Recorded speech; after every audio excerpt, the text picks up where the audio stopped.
I'm really excited to have you here and chat about data products, challenges around data products. You're multi-time product manager, founder, and now your company was acquired by Hightouch and you're working on data products at Hightouch. Maybe we can start with how do you define a data product? Isn't everything a data product?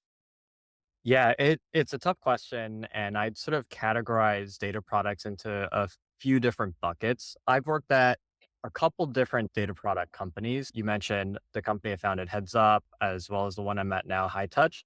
I also worked at a company called Fiscal Note earlier in my career, which also fundamentally was a data product, but a different kind. The first kind I'd say, which Fiscal Note was a data product because fundamentally the value that the company provided was net new data that company somehow sourced, whether it's like scraping. So in the case of FiscalNow, we scraped data from hundreds of government websites, structured that, made that processable and able to be analyzed very easily. But the value prop, we're fundamentally giving you access to net new data that you otherwise didn't have. And as a result of that, you can make better decisions, you can power different workflows. That's the first type of data product I've worked on in the past. The second type, which is the company I founded and also the one I'm at now, it's a data product in the sense that we layer on top of your existing first party data. The customers of this data product are bringing their own data, but they're unable to fully unlock the value out of it using their own tools, whether it's built internally or vendors that they're currently working with.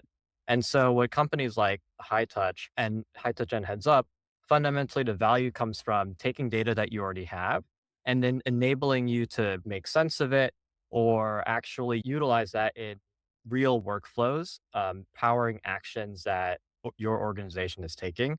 Those are sort of the two broad categories of data products. I think pretty much every product today involves a heavy amount of data. So you can almost look at every company as a data product company. But I like what you said, which is like almost the first gen where almost like you're selling the data itself. Like Mhm. that's the original type. And now this is like unlocking value from a data set. It's not just the data is not sufficient to unlock value. And maybe that, analytics products are part of this. And then maybe the rest of the products are enabled or empowered by data, but there's other core functionality that they're doing that's not all about other data. So in data products, does it mean like UIs are less important, functionality is less important, or is it like actually it's still as valuable? It's not all about backend and APIs, but actually UIs are important. What's your take on that? Yeah, it kind of depends on how you define a UI. But the way I define it is like it's the interface that the customer or user is interacting with to utilize and get value out of that data. You can consider even like an API interface to be somewhat of a UI or a pure data product. So the first category I mentioned, where the value is net new data that the company didn't have, even there, I think UI matters because if you're providing data, but it's provided in a way that doesn't allow the customer or end user to easily act on it or easily get what they're trying to get out of it, then it sort of defeats the purpose of having that data in the first place, right? The second category, a lot of the value can actually be from providing the UI. If you look at an extreme example of the second category of companies where you're bringing your own data and all the company is doing is enabling you to get more value out of it, you've got the whole BI category. The whole BI category is essentially just a layer on top of your own data. But what they're doing is they're providing a UI for you to analyze it, visualize it, and get easy access to actual information from that data that you need. You can't have a great data product without the UI or user interactions to allow you to derive whatever end value you're looking for from that data. I'm just thinking about another kind of data product like the EPTs or the AI kind of LLMs, which typically been mostly chat interface, conversational interface. And trying to think about like, does the UI change which tool or how important is the UI and the tool? Today I've tried Perplexity, Bard, Mhm. or now Gemini, and also Chat GPTs. And I've noticed some improvements around the UI, prompting people to ask questions easily. I guess that answers the question. User experience is always important, which is great. Yeah. All right. What are the main challenges that you've encountered in building these data products? So I can very easily think of probably the hardest challenge in Mhm. that second category of companies where you're bringing your own data, which is that it's quite challenging to work with such a broad set of data. Every company has their own data set, structuring it in different ways. the level of completeness and quality of that data is going to vary a ton. And so as a data product company that uses that first party data, you have to account for all of that.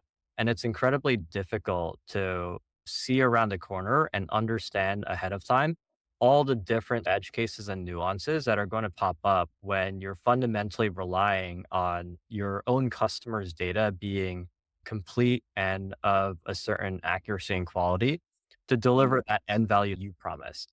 Any company like typically, I'd say the more specialized of a UI a company provides, or the more specialized of a value prop, you can think of companies like Heads Up.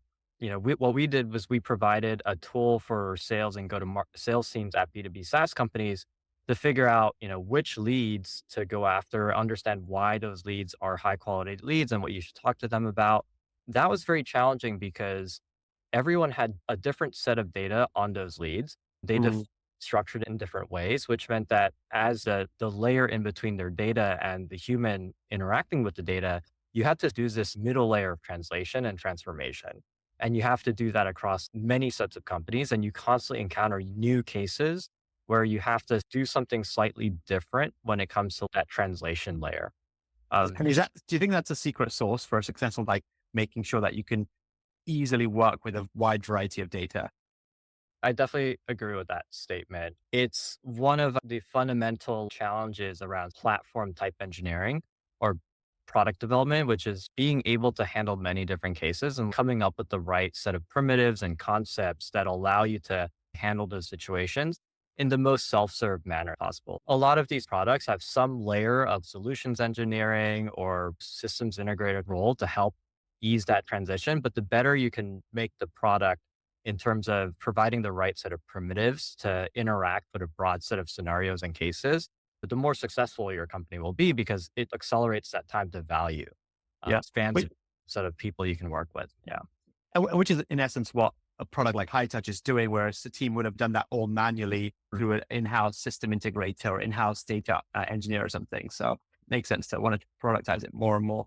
As you do that, do we need PMs that are specific or specialized on data products? Do you think about that when hiring PMs, or do you think it's valuable for a PM to think about, like, I'm going to work on data product after data product?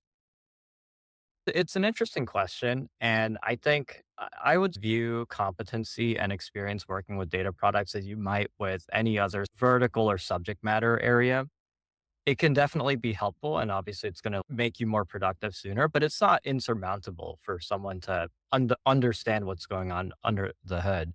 I might have a slight bias coming from a more technical background, but I do think that it's not a gap that people can't overcome on the job. Yeah. There's definitely not a lot of knowledge you might need to pick up on, but it's no different from knowledge on the industry that you're working on. What are your go-to resources for learning new stuff about, whether it's to help you with your job or as a product person generally? Where do you go to learn and keep up to date?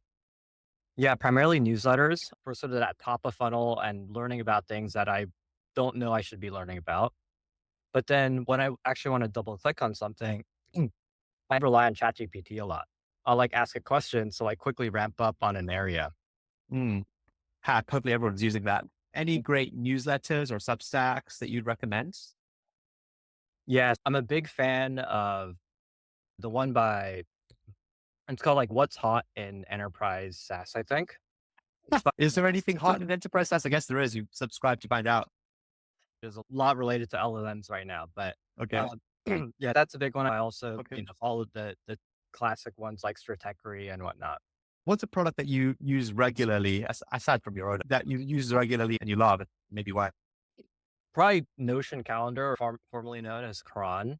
Super, Okay. super well designed and is a delightful experience. Obviously, something I use frequently given that it's a calendar. I tend to organize my life around my calendar, whether it's like work events, personal events, even like time blocks. So just like the ease of use and super low friction in managing those things and Cron is like super, super valuable.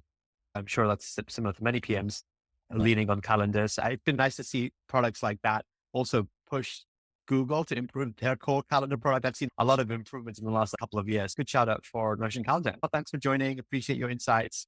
If someone wants to reach out to you, where's a good place to go? Probably just find me on LinkedIn, then or maybe Twitter. It's Earl V. Lee is sort of my handle on both accounts. So. Okay, great. Awesome. Well, Have a good rest of the day. Thanks.